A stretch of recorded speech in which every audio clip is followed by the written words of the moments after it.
जय हिंद। मैं आपका साथी कृष्ण कुमार सैनी और आप देखना शुरू कर चुके हैं आपका पसंदीदा channel happiness India. Happiness India में आज हम आपके साथ लेके आए हैं देश समाज की बात। और देश समाज की बात में वो ज़रूरी जानकारी, वो ज़रूरी टॉपिक जो अभी हाल फिलहाल 4-5 दिनों से एक हॉट टॉपिक बना हुआ है। राम मंदिर ट्रस्ट को लेके जो विवाद सामने आया है वो बड़ा एक पेचीदा और एक व्यापक बनता जा रहा है।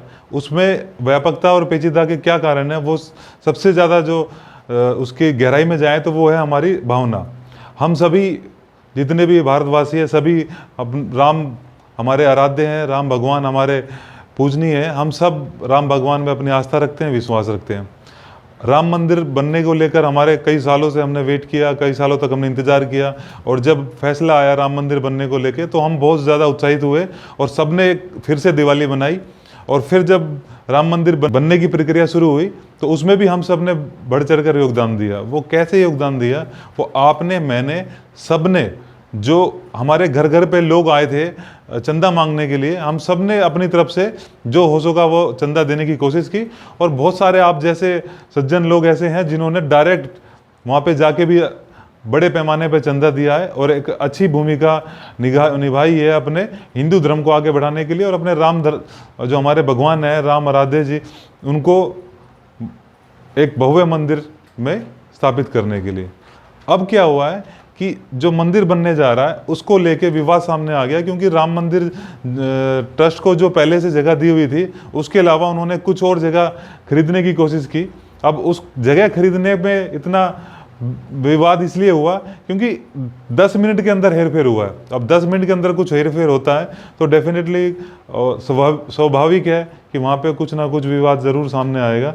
और ये विवाद जुड़ा हुआ है सीधा राम मंदिर ट्रस्ट से, जो कि राम मंदिर बनवाने से लेके, राम मंदिर के देखभाल से लेके सारी चीज़ों को देखरेख कर रहा है। जिसकी जिम्मेवारी किन्होंने दी है ये भी एक जानने वाली विषय है। उनकी सीधी जानकारी हमारे प्रधानमंत्री मोदी जी ने उनको दी है।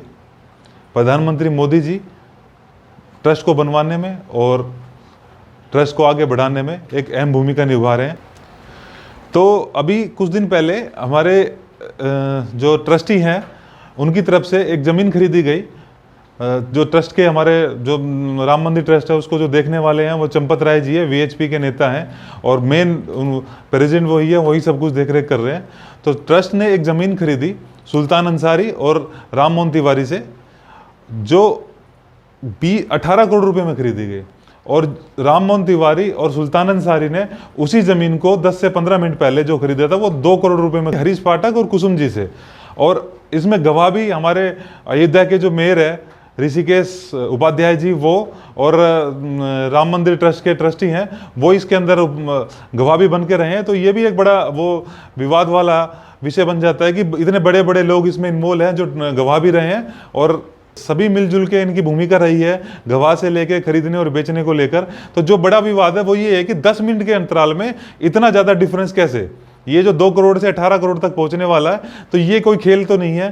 कहीं राम मंदिर ट्रस्ट की आड़ में जो ये आम जनों ने और जो लगातार राम भक्तों ने जो चंदा इकट्ठा करके राम मंदिर ट्रस्ट को दिया है राम मंदिर को भव्य बनाने के लिए और राम मंदिर भूमि के अंदर एक ऐसा भव्य मंदिर निर्माण करने के लिए जिसको देखकर पूरा दुनिया भर के अंदर एक इतिहास और एक मिसाल पेश की जाए, तो उन सब भक्तों के साथ कहीं ये खिलवाड़ तो नहीं हो रहा। उन सब भक्तों की दिए हुए चंदे को लेके कहीं ये एक तरीके से कोई घपला तो नहीं किया जा रहा, कोई घोटाला तो नहीं हो रहा। क्योंकि इससे पहले भी जब राम मंदिर बनने से पहले एक आंदोलन छेड़ा गया था, उसके ऊपर भी एक क्वेश्चन उठा था, उसके ऊपर भी विवाद खड़ा हुआ था, उसके ऊपर भी बहुत सारे लोगों ने आरोप लगाए थे कि जो चंदा इकट्ठा गया है राम मंदिर निर्माण को लेके, जो लड़ाई लड़ी गई थी उसमें भी बहुत सारे लोगों ने घपला करने की कोशिश की। ना आज तक उसका कोई ऑडिट किया गया, ना उसका कोई ब्यौरा दिया गया। और ऐसा ही अभी देखने को मिल रहा है जब बहुत सारे लोग, विपक्षी नेता और संत महाजन एक आरोप लगा रहे हैं और कह रहे हैं लगातार कि भैया इसकी जांच कर ली जाए। आप जांच क्यों नहीं कर लेते कि ऐसा क्यों हुआ है? तो इसमें कुछ हमारे मीडिया साथी और लगातार पूरी की पूरी बीजेपी पार्टी ऐसा देखने को मिला है कि वो ट्रस्ट के साथ खड़ी हो गई है। उनका कहना है कि भाई ऐसा कुछ भी नहीं हुआ है, तो अच्छी बात है, ऐसा नहीं होना चाहिए। हम सभी राम भक्तों का, जितने भी देश के अंदर राम भक्त है, वो सब चाहेंगे कि ऐसा कुछ भी ना हो, क्योंकि सीधा सीधा भगवान राम के साथ ये हमारे जो विवाद है अभी ये जुड़ा हुआ है, भगवान राम मंदिर के साथ जुड़ा हुआ है। राम मंदिर के और राम के साथ धोखा होगा अगर किसी भी लोगों ने 2 रुपए का भी कोई घपला किया है, 2 रुपए का भी कोई गबन किया है, तो ये सीधा सीधा भगवान राम को धोखा देना होगा, भगवान राम के लाखों भक्तों को धोखा देना होगा। तो ऐसा ना करे, जितने भी ट्रस्टी है या जितने भी, हम सबकी उम्मीद तो यही है कि ऐसा नहीं हुआ होगा, ऐसा होना भी नहीं चाहिए, क्योंकि सभी राम भक्त हैं। तो फिर ऐसा क्यों हुआ कि भाई 10 मिनट के अंदर ही 2 करोड़ की वैल्यू वाली चीज 18 करोड़ में हो जाती है? हमारा घर या मैंने कोई प्रॉपर्टी ली, ऐसा वो तो नहीं हो रहा ना। कोई और ये जो ट्रस्टी हैं या जो खरीदने बेचने वाले, हमें भी ऐसा फॉर्मूला बता दो भैया, हम भी अपनी जमीन लेके थोड़ा सा महंगी बेच ले। बहुत सारे भारतवासी हैं, वो भी कुछ ना कुछ ऐसा कमाना चाहेंगे, कुछ ना कुछ आगे बढ़ना चाहेंगे, बहुत सारे बिजनेसमैन हैं, तो उनको भी ये ट्रिक दी जाए अगर जो कहने वाले हैं। नहीं तो एक जांच कराने में कोई वो नहीं है, कोई भी हर्ज नहीं है, एक आप जांच करा लीजिए। आप जो सभी दर्शक देख रहे हैं, जो लगातार आप कमेंट भी कर रहे हैं, तो आप बताइए कि भाई जांच होने में कोई दिक्कत है? क्यों जांच नहीं हो रही?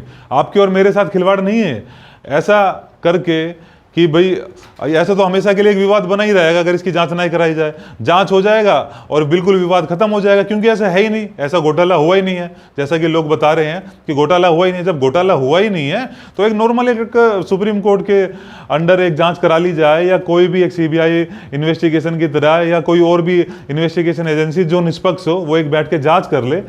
अगर ऐसा है तो आप एक बार कल्पना कीजिए, अगर ऐसा है कि घोटाला हुआ है, तो साथियों एक कल्पना करो आप कि कितना बड़ा और कितना एक पेचीदा ये आपके सामने आने वाला है, एक ऐसा घोटाला जो सीधा सीधा हमारी आस्था, हमारे भगवान, हमारे आराध्य से जुड़ा हुआ है।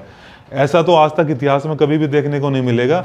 और घोटाले हुए हैं अलग अलग चीज़ों को लेके, हाँ, और इतना गलत भी हुआ है कि दवाइयाँ और लोगों की जीने मरने तक भी लोगों ने, अभी हम कोरोना काल में देखा कि वहाँ भी लोगों ने घोटाला किया। पर भगवानों के साथ तो बख्श दो, कम से कम भगवानों के साथ तो ऐसा नहीं होना चाहिए। जो आप लोगों ने दान दिया है, जो आप लोगों ने आस्था जुड़ी हुई है, तो वो बना रहे। उस चीज़ के लिए हमारी भी मांग रहेगी कि भाई आप जांच कराएं, जांच में सारा दूध का दूध, पानी का पानी सामने आ जाएगा।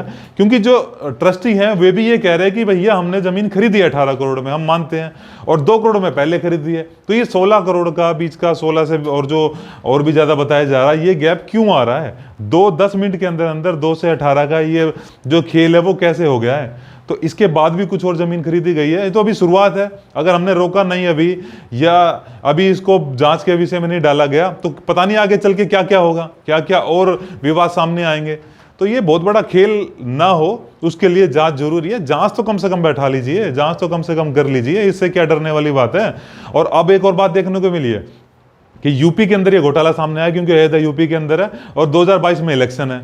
तो ये बड़ा एक सेंसिटिव, बहुत ही एक ऐसा टॉपिक बन गया है, क्योंकि सारी पार्टियों के लिए एक तरीके से, एक जो विपक्षी पार्टी है उसके लिए कह सकते हैं एक संजीवनी भी, कि उनको एक अपना अलग ही एंगल दिखाई दे रहा है। वो अपनी संजीवनी ढूंढ रहे हैं इसके अंदर कि भाई इस मुद्दे को लेके हम आगे बढ़ेंगे तो जनता के साथ वो डायरेक्टली कनेक्ट हो सकते हैं। क्योंकि मुद्दा तो आप लोगों से जुड़ा हुआ है, मुद्दा तो हमसे जुड़ा हुआ है, मुद्दा सभी भारतवासियों से जुड़ा हुआ है और सारे हिंदुओं की भावना से जुड़ा हुआ है।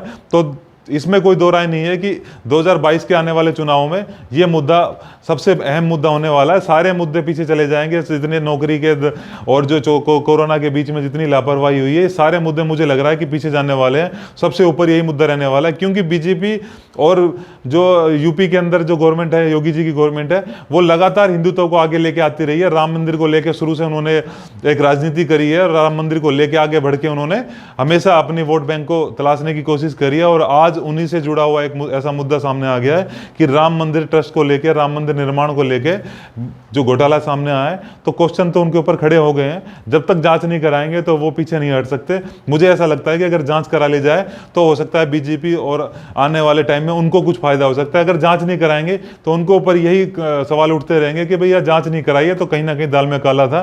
तो हमारा एनालाइज यही कहता है, हमारे देश समाज की बात में आज हमें ऐसा महसूस हो रहा है कि अगर जांच करा ली जाएगी तो शायद बीजेपी को कुछ ना कुछ इसके अंदर मिल सकता है, अदरवाइज विपक्षी पार्टियां इसके अंदर बढ़ चढ़कर इसमें अपना फायदा उठाने की पूरी कोशिश कर रहे हैं और हो सकता है उनको कुछ ना कुछ फायदा मिल भी जाए।